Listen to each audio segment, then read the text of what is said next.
Affaire ministère public contre M. Cissé Raphaël Abba et plusieurs autres. M. Aboubakar Sidiki Diakité, venez à la barre, s'il vous plaît.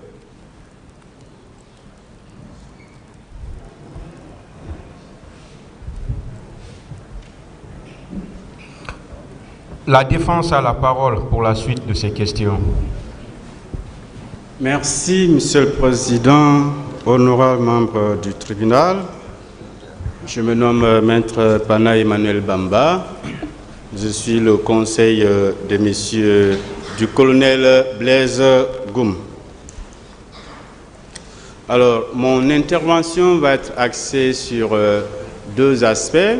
Le premier aspect traitera de l'ensemble des questions que je voudrais poser à l'accusé. Et le second aspect sera axé sur une demande. Alors, cela étant dit, Monsieur Diakité, vous êtes avec nous, s'il vous plaît? Est-ce que vous suivez, M. Diakité? Oui, maître. Merci. Alors, vous nous avez raconté des scènes horribles, effroyables, que vous avez vous-même, si vous voulez, pratiqué. Notamment, vous êtes allé dans un bureau où il y avait des généraux, vous avez cassé la porte, vous êtes rentré, vous avez pris des papiers, vous êtes allé aussi au PM3, vous avez libéré des gens qui étaient, si vous voulez, dans le cadre d'une procédure. Mais je ne vois aucun remords. Pourquoi cela, mon commandant? Pas de remords jusque-là. Pourquoi? Posez-moi la question par rapport au sujet. Répondez à cette question. Je vous ai dit à l'entendre vos droits. Vous répondez à la question. Je n'ai pas de réponse pour cette question. Merci. Le tribunal appréciera. Vous avez affirmé le 19 de ce mois, le jour de votre interrogatoire, que c'est mieux qu'on dise la vérité ici, pour que ceux qui doivent rentrer à la maison puissent rentrer, et ceux qui doivent rester puissent rester. Je n'avais pas compris cette image de votre déclaration. Que vouliez-vous nous dire par là? C'est pour ça que nous sommes ici. Ah, je n'ai pas compris la réponse. Vous dites que je disais la fois dernière que tout le monde n'a qu'à s'efforcer à ce que la vérité soit dite à la cour, afin que ceux qui ne sont pas coupables puissent rejoindre leur domicile et ceux qui sont coupables soient retenus. J'ai dit c'est la raison de notre présence ici, pour dire cette vérité. D'accord. Oui. Et le cas du colonel Blaise Goum, qu'en savez-vous par rapport aux événements? J'ai déjà parlé. Je n'avais pas compris. Du colonel Blaise Goum. J'ai parlé de lui. Ce que je savais par rapport à son rôle. Justement. Par rapport à Kalea. Je crois j'ai amplement parlé du colonel Blaise par rapport à l'affaire de Kalea. Par rapport aux autres, j'ai dit que je ne l'ai pas vu au stade. Donc, il n'a posé aucun acte pour les événements du 28, mais vous avez des informations par rapport au recrutement à Kalea. Merci pour cette réponse. Ce que je suis en train de vous dire, ça c'est les réalités du terrain. C'était son rôle. D'accord. Par rapport au ministre de Kalea. D'accord. Voilà. Merci. C'est très clair. Alors, pour Kalea, qu'est-ce que vous reprochez surtout à mon client, colonel Blaise Goum, particulièrement? Je crois avoir répondu ça là ici. J'ai détaillé. Si j'avais compris, je n'allais pas poser la question, mon commandant.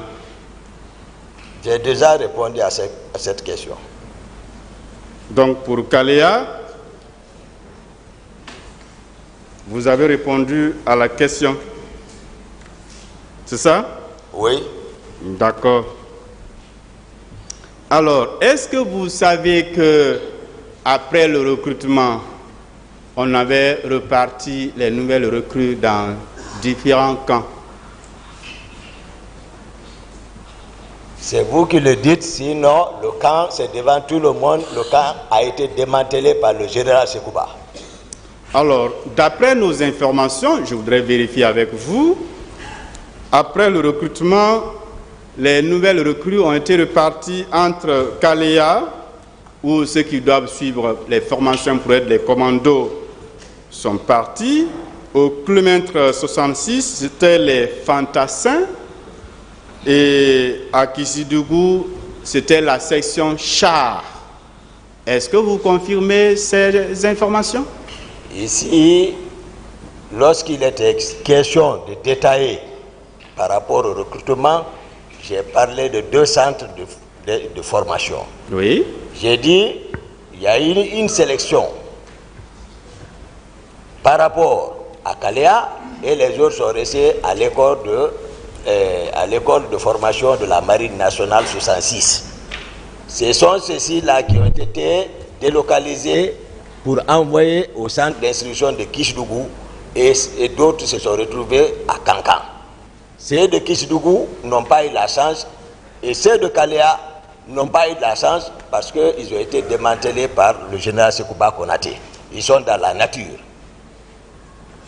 D'accord. C'est ceux de Kankan qui ont eu la chance et qui ont été affectés dans d'autres unités comme les eaux et forêts et d'autres. Voilà. Vous voulez nous dire que ceux qui sont partis dans ces différents camps n'ont pas été recrutés au même moment que ceux de Kalea? Même à la maison centrale, ceux de Kissidougou se sont retrouvés tout récemment là-bas parce qu'ils continuaient toujours au temps d'Alpha à réclamer leur matricule. C'est connu de tout le monde. Pourquoi Marcel s'est retrouvé ici? Lui-même, il dit qu'il a été accusé comme quoi il était en complicité avec ceux de Kalea, que c'est pour ça que le général l'a fait venir ici. J'ai dit, voilà. Vous voulez nous dire que ceux qui étaient dans les autres camps n'étaient pas recrutés au même moment que ceux de Kalea? Le recrutement s'est fait au même moment, mais croyez-moi, la sélection la sélection qui en a suivi, voilà, c'est ça. Qu'est-ce que les éléments de Kalea auraient fait alors, selon vous, dans cette affaire? Mais je vous ai parlé ici comment ils ont été utilisés. Dans quel but? J'ai parlé de coïncidence. Je n'ai jamais dit que c'était spécifiquement par rapport aux événements du 28. Mais sauf que leur déploiement à Conakry a coïncidé à cet événement et finalement, ils ont été utilisés. Bien.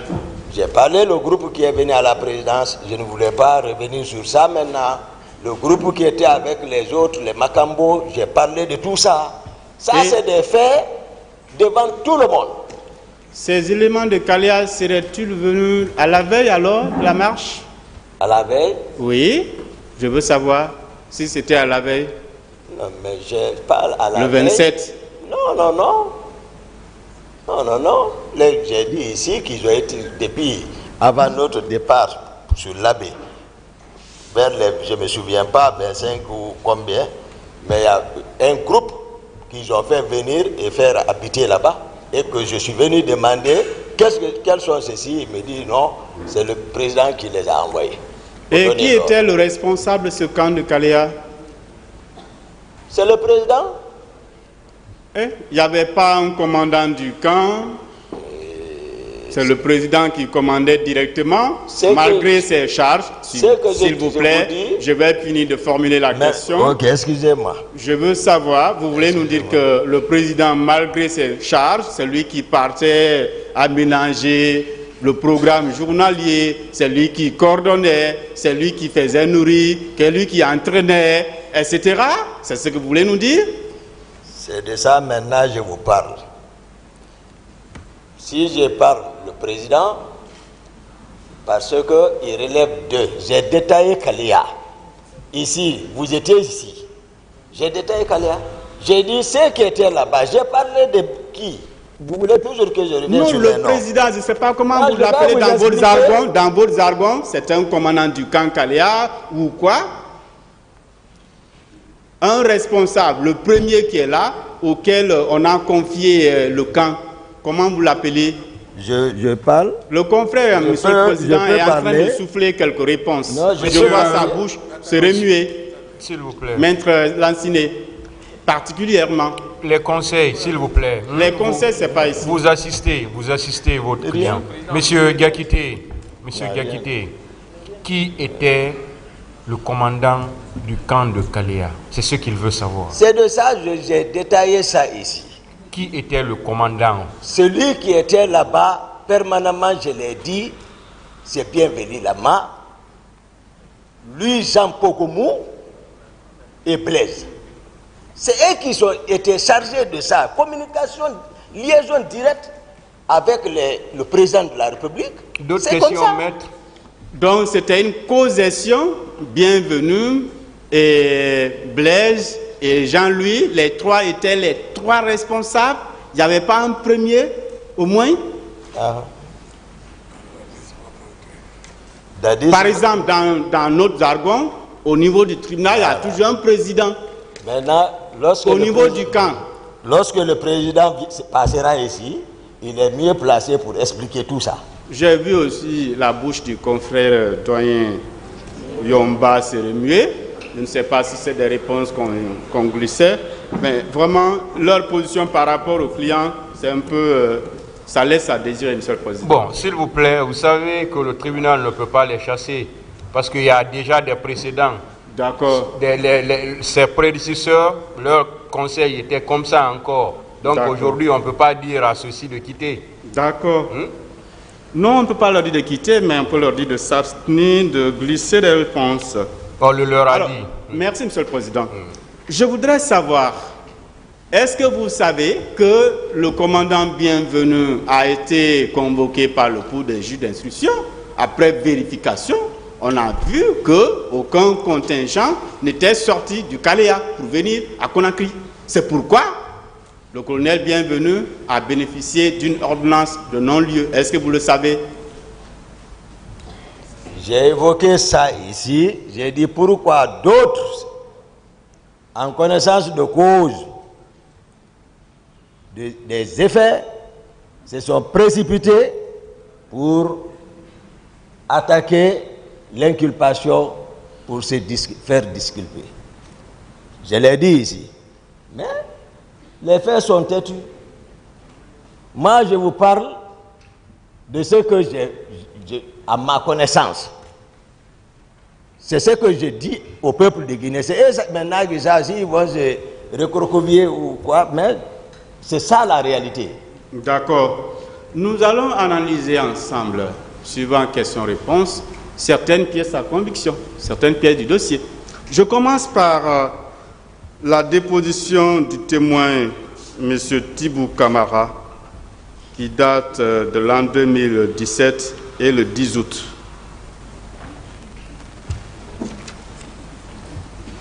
Alors, à la page 3, M. Thibou, en répondant à une question, a dit ceci: c'est Dadis qui a parlé à Sidia avec mon téléphone. Je ne me souviens pas avoir entendu Dadis dire que le pouvoir est dans la rue, ils vont le regretter, il faut les mentir. Sincèrement, je ne l'ai pas entendu dire ça. Qu'en pensez-vous? Mais Thibou a raison, parce que moi je ne vous ai pas dit ici. Thibou et Dadis ont communiqué à quelle heure avec Sidia? Ça c'est 2 h du matin d'après ce que j'ai appris à travers les médias. Mais moi ce que je vous dis là c'est le matin, lorsqu'ils sont allés me chercher. Lorsque Marcel est venu m'annoncer que le président m'appelle. C'est de ça moi je parle. Ce n'est pas devant quelqu'un il a parlé. Marcel était là-bas. Makambo était là-bas. Georges était présent. Et c'est quand je rentrais, j'ai entendu, c'est le président. Il est ici. Il ne faut pas lui parler derrière. Moi, je ne l'accuse pas pour cette chose. Il est ici. Et sur ce point précis, voilà. si on vous demandait... Thibou n'était pas là-bas. Sur ce point précis, les gens que vous citez, si on vous demandait d'en citer comme témoin, pour venir confirmer, vous citeriez qui? Moi, je suis présent, à la cour, moi, je suis en train de raconter les faits là, et j'ai déjà donné ma part de vérité depuis avec les juges enquêteurs. Ça ne date pas d'aujourd'hui. D'accord. Voilà. Parlant de ce que vous avez fait comme acte ce jour, M. Loseni Fall a été entendu comme partie civile l'an 2014 et le 13 novembre.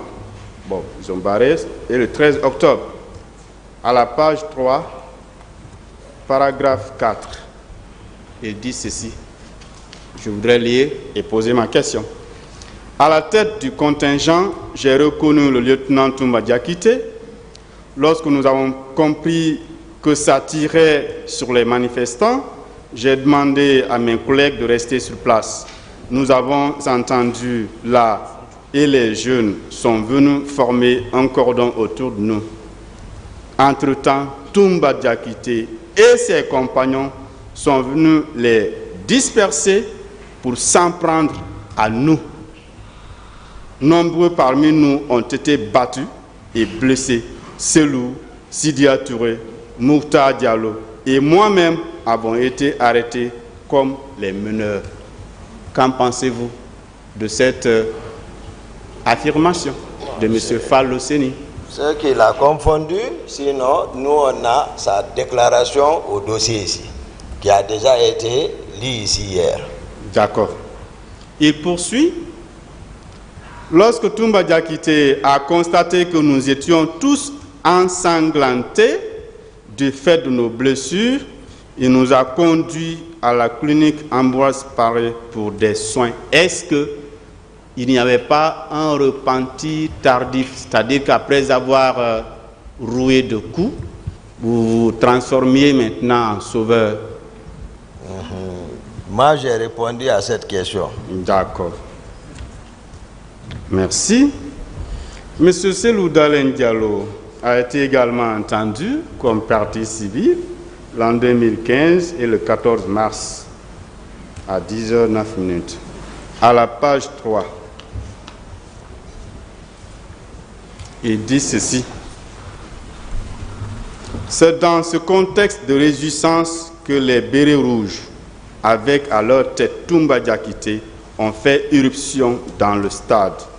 Ils se sont mis à tirer à balles réelles sur les manifestants. Qu'en pensez-vous? C'est Selou qui parle. Ça, c'est une confusion. D'accord. Une confusion. C'est ça? Je n'ai pas compris. Une confusion. D'accord. Alors, quelque part, il y a un rapport national qui a été produit par une commission d'enquête nationale. Il y avait des nationaux et des étrangers. Alors, il est dit ceci, paragraphe dernier à la page 15.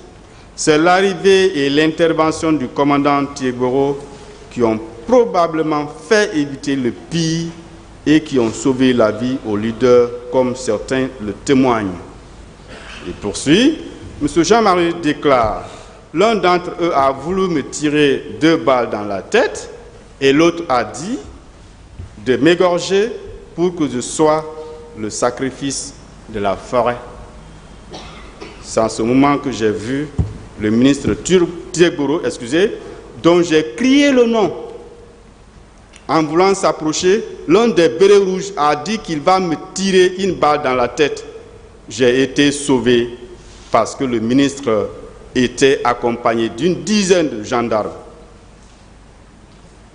D'après lui, c'est la dizaine de gendarmes plus Thiegoro lui-même qui lui ont sauvé la vie, mais ce sont les bérets rouges qui ont fait vraiment ce qu'ils voulaient en termes d'atteinte à l'intégrité physique et à la vie des manifestants. Qu'en pensez-vous? Vous parlez du rapport de la commission d'enquête nationale.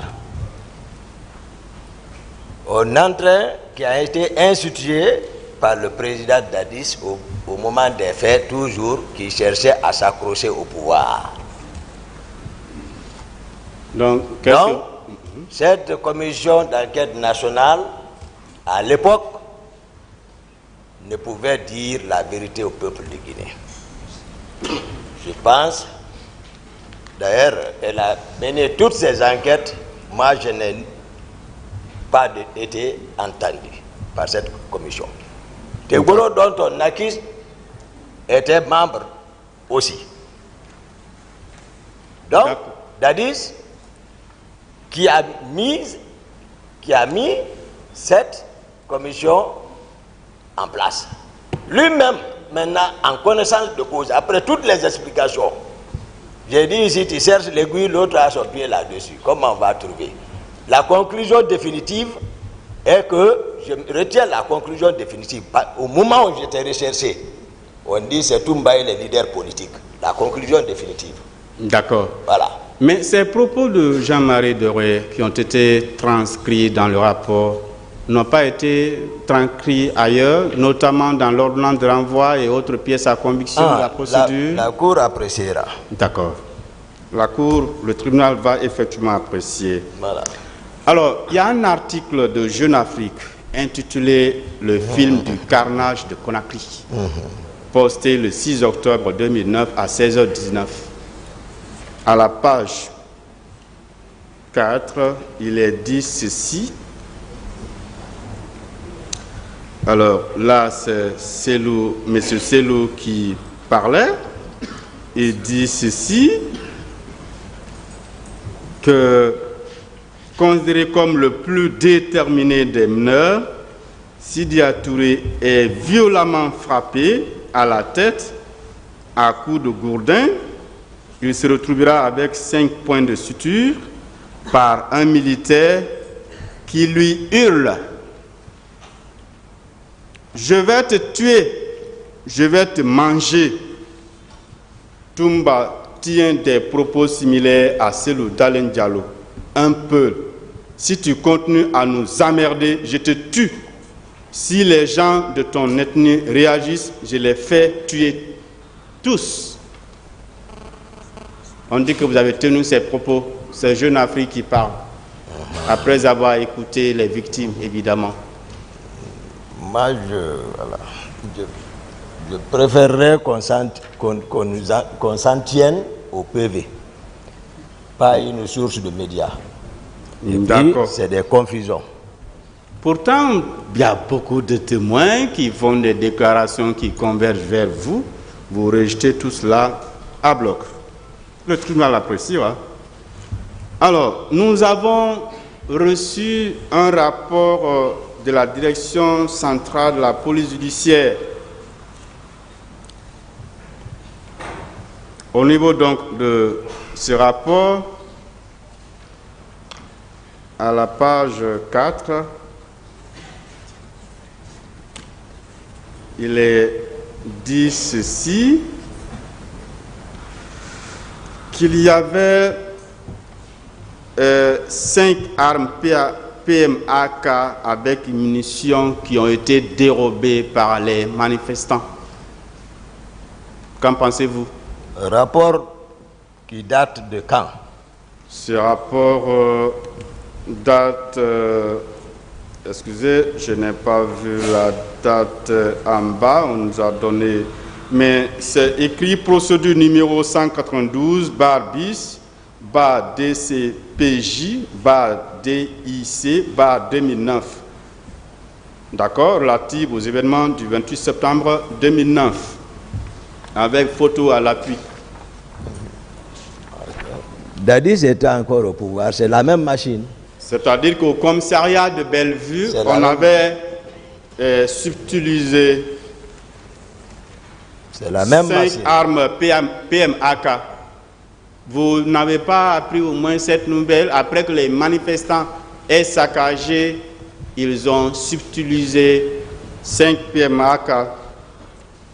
Je dis c'est la même machine qui étaient là, toujours, voilà, faire croire que c'est les manifestants qui ont fait ça, Couvrir les infiltrés et autres de Kalea. C'est ça la réalité. D'accord. Voilà. Pour Kalea, on en a déjà parlé. Oui. Et le commandant a été renvoyé, alors à bénéficier d'une ordonnance de non-lieu. Donc ce n'est pas la peine d'en parler. Le rapport dit ceci.